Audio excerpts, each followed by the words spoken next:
Okay, if you're one of these people that love to take selfies, I'm going to show you a super easy way to take selfies using the 3D touch. Now, I've got an iPhone XS Max. You can do it the standard way, tap the camera icon, turn the camera towards you, blah, blah, blah. There's an easier way. Up at the top right on the iPhone, swipe down, you get your control center.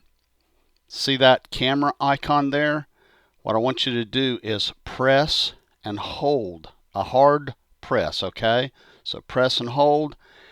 Now you get that option to see where it takes selfie. When you tap that, your phone camera is going to automatically open up to the selfie mode. So I'm going to tap it.